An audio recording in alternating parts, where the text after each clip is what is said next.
Good morning to everyone. Today we are going to discuss about ozone depletion. Here already I told in the last class what are the ozone layer uses and how the ozone layer that can be able to depleted. Based on that, some of the rules and regulations was included by the government. So that type how it can be able to used for the human survival or the living organism survival. Here in the year that is during 1970s, research findings indicates that man-made chlorofluorocarbons, that is called it as CFC, reduce and convert ozone molecules in the atmosphere. Yes, that CFC that can be able to how it can be able to develop means using of refrigerator and using of refrigerators and AC machine that can have the capacity to emit the chlorofluorocarbon. That chlorofluorocarbon that can be able to reduced. How it can be able to reduce means we have to planting more number of trees, first thing. Then the next one, the threats associated with reduced ozone pushed the issue to the forefront of global climate issues and gained promotion through organizations such as World Meteorological Organization and the United Nations. Yes, we have to reduce that chlorofluorocarbon level in the entire world because the global warming is the base for the ozone depletion. Here, some other organizations such as World Meteorological Organization and United Nations play a major role for the global climatic issue and gained promotions to reduce their ozone depletion. Next one is the Vienna Convention was agreed upon at the Vienna Conference in the year 1985 but entered into force in the year 1988, provided the frameworks necessary to create regulative measures in the form of the Montreal Protocol. Yes, we have to reduce their pollution with the help of some of the protocols. Based on their Vienna Convention conference, then Montreal Protocol that can be able to develop it. Based on their international treaty called Montreal Protocol in the year 1987 was held in Canada on substances that deplete ozone layer, and the main goal of its gradually eliminating the production and consumption of ozone depleting substances and to limit their damage on the earth ozone layer. Yes, that Montreal Protocol in the year 1987 was main thing for the to avoid the depletion of ozone layer. How that ozone layer depletion that can be able to avoid means, first of all we have to reduce that uh, ozone layer depleting substances, especially CFC, chlorofluorocarbon, and consumption of ozone layer depletion that can be able to reduced. That is the main thing for the year in the year 1987.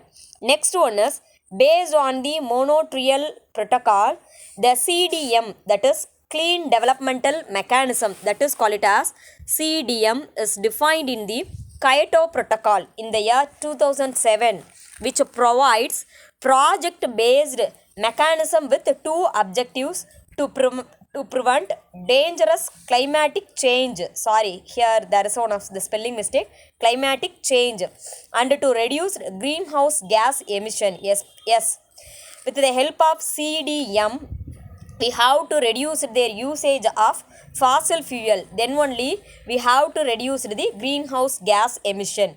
Then we have to avoid the CFC gas, so we have to use the natural thing instead of a refrigerator, AC, etc. This is the main second protocol for the ozone layer depleting that can be able to use in a worldwide manner. Next one is CDM project helps the country to reduce or limit emission and stimulate sustainable development. Yes, sustainable development means one of the pollution that can be able to reduced or it can be able to controlled by usage of some of the rules and regulations. That is called it as stimulate sustainable development. For example, CDM is one of the project. The clean developmental mechanism is one of the project. That project activity is replaced of conventional electrification project with solar panels or other energy efficient boilers. Yes, we have to reduce the greenhouse gas. Instead of that, we have to use the solar panel, solar light, solar bike, solar car, etc. We have to reduce their greenhouse gases. Such projects can earn certified emission reduction, that is CER, certified emission reduction, CER, with credits scores each equivalent to 1 ton of carbon dioxide, which can be counted towards meeting Kyoto target. Yes, we have to reduce the greenhouse gas that can be able to projected with the CER. That CER that can be able to used for the Kyoto target to reduce the emission of the greenhouse gas projects. Then next one is how we can reduce the ozone depletion with the help of some of the plant indicators. For example, the name itself, plant indicator. Some of the plant that can have the capacity to indicate the pollution level or the emission of greenhouse gases. The presence or absence of certain plant indicates the state of environment. For example, especially lichen is one of the symbiotic association plant that can have the capacity to indicate the air pollution. Here there is a symbiotic association between the algae and fungi. For example, lichen. That lichen, they can have the capacity to indicate the sulfur dioxide gas. It is also one of the pollution indicator. Here the same thing, by their response, the plant species or plant community act as a measure of environmental condition.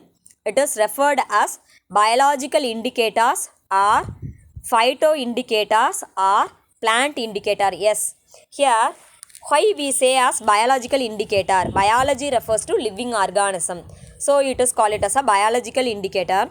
Phytoindicator refers to plant, so it is otherwise call it as plant indicator. Here some of the example for the plant indicators. For example, lichen, I already told, it is one of the symbiotic association between the algae and fungi. Then next one is ficus, it is one of the angiospermic tree. Then pinus, gymnospermous tree. Then rose, yes, normal rose. These are the SO2 pollution indicators. Next one is call it as petunia and chrysanthemum. It is the indicator of nitrate. Then the chrysanthemum is nothing but sevandi. Then gladiolus, it is one of the indicator of fluoride pollution. Then last one is Robina pseudoacacia, black locust tree, indicator of heavy metal contaminator. Yes, that black locust tree that can have the capacity to present only in the heavy metal indicators like mercury industry, cadmium industry, arsenic industry, like that. These are the some of the plant indicators that can be able to present in our system. Yes, lichen is one of the symbiotic association between algae and fungi. Next one is ficus, it is one of the angiospermic tree. Pinus, it is a gymnospermous tree. Tamil we say ஊசிலை காட்டு மரங்கள். Then rose, that is a roja செடி. These are the sulfur dioxide pollution indicator plant. Then petunia is one of the ornamental plant, that is a indicator of nitrate. These are the some of the plant indicators that can be able to present in our day-to-day life. Based on that only we have to reduce their pollution with the help of